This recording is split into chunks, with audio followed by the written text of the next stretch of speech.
گھر میں چونکہ نوکر چاکر بھی تھے جو کہ گھر کا سارا کام کر دیتے تھے۔ میں کھانا پکانے لگ گئی۔ کچن میں تو میرے ساتھ وہ کام والیاں بھی لگ جاتی ہیلپ کروانے کے لیے۔ اب میں مزے مزے کے کھانے چچی کو پکا کے دیتی، لیکن صبور کو یہ بھی نہیں اچھا لگتا تھا۔ وہ مجھے کہتا تھا کہ تم کام کیوں کرتی ہو؟ تم صرف میرے پاس ادھر کمرے میں رہا کرو۔ میں اس کے اس بے تکلف رویے سے شک میں پڑ گئی۔ میں سائم کو نہیں بتا سکتی تھی کہ صبور مجھے کن نظروں سے دیکھتا ہے۔ آخر وہ اس کا چھوٹا بھائی تھا۔ ایک دن سائم کو اسلام آباد جانا پڑ گیا کام کے سلسلے میں۔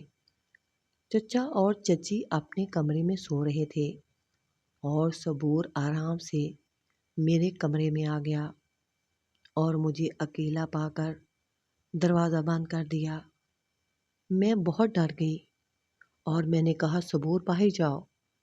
اس نے زبردستی میرے ہاتھ پکڑ لیے اور مجھے زبردستی بیڈ پہ لٹا لیا۔ میں نے بہت شور ڈالا لیکن چچی اور چچا سو رہے تھے۔ کسی کو میری آواز ہی سنائی نہ دی اور صبور نے میرے ساتھ وہ سب کچھ کر لیا۔ میں رونے لگ گئی اور صبور مجھے اپنے ساتھ لگا کر چپ کروانے لگا۔ مجھے اس پر بہت غصہ آ رہا تھا۔ اس رات وہ ساری رات میرے کمرے میں رہا اور ساری رات وہ میرے ساتھ یہ کام کرتا رہا۔ میں اس کے آگے بہت بے بس ہو گئی تھی۔ صبح ہونے سے پہلے وہ کمرے سے نکل گیا اور اپنے کمرے میں جا کر سو گیا۔ میں ساری رات کی جاگی تھی۔ میں بھی روتی روتی سو گئی۔ آنکھ اس وقت کھلی جب چچی نے آ کر کہا، عائشہ اٹھو، صبح کے 2 بج گئے ہیں۔ تو میں ڈر گئی اور اپنی حالت ٹھیک کرنے لگی اور چچی سے بولا کہ میں آتی ہوں۔ پھر میں نے شاور لیا اور کپڑے چینج کیے اور باہر نکل کر کھانا کھانے کے لیے آئی۔ رات کے 9 بجے سائم گھر آ گئے۔ میں سائم کو دیکھ کر سہم سی گئی۔ وہ خوشی جو مجھے ہونی چاہیے تھی نہیں ہوئی کہ میں ان کو کل رات کا سارا واقعہ کیسے سناؤں۔ میں چپ رہی۔ اس رات سائم نے بھی میرے ساتھ وہ سب کچھ کیا۔ وہ میرے ساتھ پیار سے سب کچھ کرتا رہا اور میں بے سود آگے لیٹی رہی۔ لیکن اب میرے جسم میں بہت درد ہو رہا تھا۔ مجھے بخار سا ہونے لگا۔ میں نے گھر سے ہی دوائی لی اور سو گئی۔ پھر میں نے سائم سے کہا کہ مجھے امی کے گھر جانا ہے۔ میں 2-3 دن کے لیے امی کے گھر آ گئی۔ امی کے گھر میں چپ چپ سی رہتی تھی۔ امی نے پوچھا، عائشہ کیا تم اپنے گھر میں خوش نہیں ہو؟ تو میں نے بتایا کہ نہیں امی، میں بہت خوش ہوں، بس ویسے ہی طبیعت ٹھیک نہیں ہے۔ پھر ایک دن وہاں صبور آ گیا اور بولا، بھابھی آپ نے گھر نہیں آنا؟ تو میں ایک دم چونک گئی اور ڈر گئی اور چپ رہی۔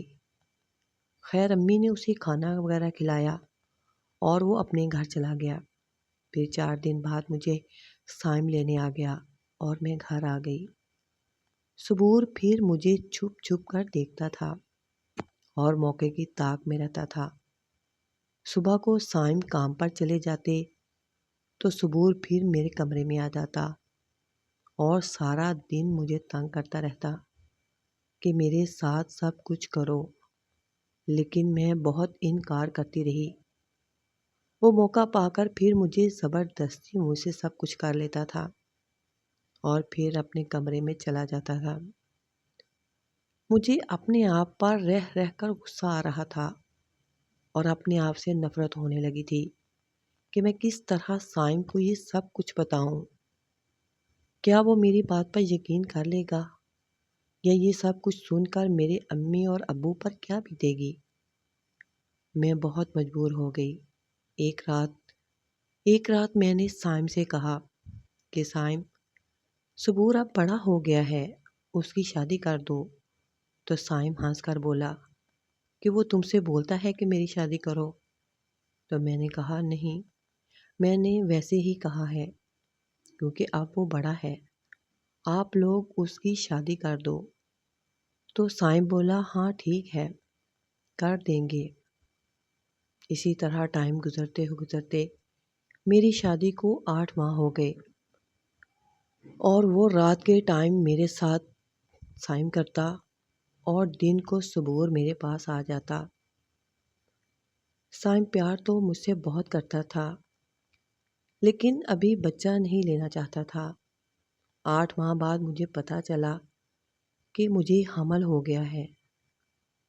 سائم بہت حیران ہوا کہ میں تو بہت احتیاط کر رہا تھا، تو پھر یہ کیسے ہو گیا؟ اب مجھے تو پتہ تھا کہ یہ صبور کا بچہ ہے، لیکن میں کسی کو بتا نہیں سکتی تھی۔ میں اندر ہی اندر سے بہت ڈری ہوئی تھی، لیکن چچا اور چچی کو جب پتہ چلا تو وہ بہت خوش ہو گئے۔ اب انہیں بھی پتہ نہیں تھا کہ یہ بچہ کس کا ہے، انہیں تو یہی پتہ تھا کہ یہ سائم کا بچہ ہے۔ مجھے رہ رہ کر غصہ آ رہا تھا کہ اچانک صبور میرے کمرے میں آ گیا اور میں نے اسے بہت کھری کھری سنائی کہ یہ بچہ تمہارا ہے، کیونکہ سائم ابھی بچہ نہیں لینا چاہتا تھا۔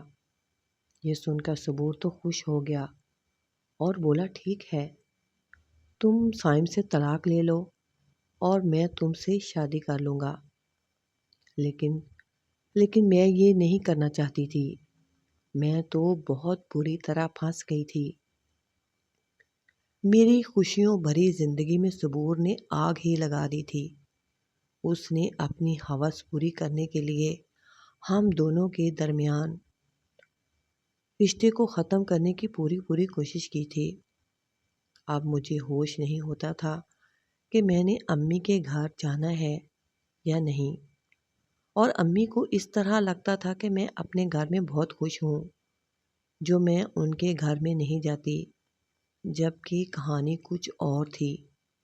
میں تو بہت سی الجھنوں میں پھنسی ہوئی تھی۔ اس پریشانی میں میرا 5واں مہینہ شروع ہو گیا۔ سائم بھی اس کو اپنی غلطی سمجھ رہا تھا کہ شاید مجھ سے ہی پرہیز نہیں ہوا، اس لیے بچہ آنے والا ہے۔ وہ بھی اس بچے کو اپنا سمجھنے لگا، لیکن صبور نے بہت برا کیا۔ ایک رات میں اور سائم سو رہے تھے کہ دروازے پر دستک ہوئی۔ سائم اٹھے اور دروازہ کھولا تو سامنے صبور تھا۔ اس نے سائم سے کہا کہ کوئی آدمی اس ٹائم آیا ہے اور تم سے ملنا چاہتا ہے کام کے سلسلے میں۔ تو اسے باتوں میں لگا کر باہر لے گیا اور وہاں جا کر اس پہ کلہاڑی سے وار کر دیے اور اس کو قتل کر دیا۔ میں اندر سوئی ہوئی تھی کیونکہ میرا 9واں مہینہ چل رہا تھا۔ مجھے اس ساری بات کا پتہ ہی نہیں تھا۔ اس نے صبح تک لاش ٹھکانے لگا دی تھی۔ جب صبح ہوئی تو میں نے دیکھا کہ سائم کمرے میں نہیں ہے، تو میں نے چچی سے پوچھا کہ چچی جان سائم کدھر ہیں؟ تو چچی نے بولا کہ تمہارے پاس تو کمرے میں سویا ہوا تھا۔ میں نے سارے گھر میں تلاش کیا لیکن سائم کہیں نہیں تھا، سائم کہیں نہیں ملا۔ میں نے صبور سے پوچھا تو وہ بھی انجان بن گیا اور بولا کہ مجھے نہیں پتا کہ سائم بھائی کدھر گئے ہیں۔ بہت ڈھونڈنے کے بعد پولیس میں رپورٹ کروائی۔ پولیس نے گھر کے چاروں طرف سے چھان بین شروع کر دی تو کہیں سے کچھ نہ ملا، لیکن کہتے ہیں نا کہ گناہ چھپے نہیں چھپتا۔ جس کلہاڑی سے اس کا قتل کیا گیا تھا وہ کلہاڑی پولیس کو مل گئی اور اس کلہاڑی کے ذریعے وہ پہنچتے پہنچتے لاش تک پہنچ گئے۔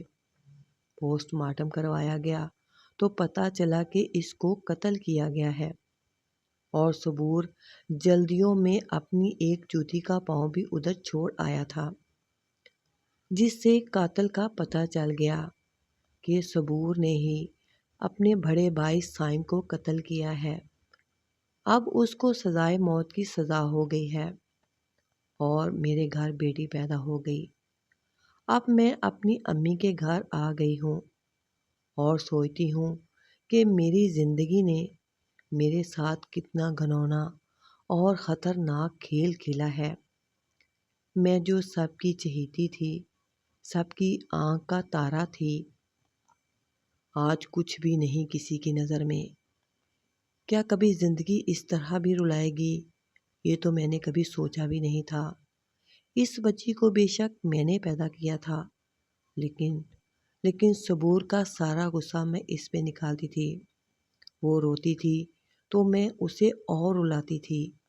میری امی مجھے ڈانٹتی تھی کہ تم پاگل ہو گئی ہو، اتنی ننھی سی اور معصوم جان پہ اتنا ظلم کرتی ہو۔ لیکن کسی کو کیا پتا کہ میرے اندر کیا جنگ چل رہی ہے۔ امی مجھے کہتی ہیں کہ دوسری شادی کر لو، لیکن مجھے تو اب شادی کے نام سے ہی نفرت ہو گئی ہے۔ اب میں نہ زندہ میں ہوں اور نہ مردوں میں، میں تو بس زندگی کے دن گن رہی ہوں۔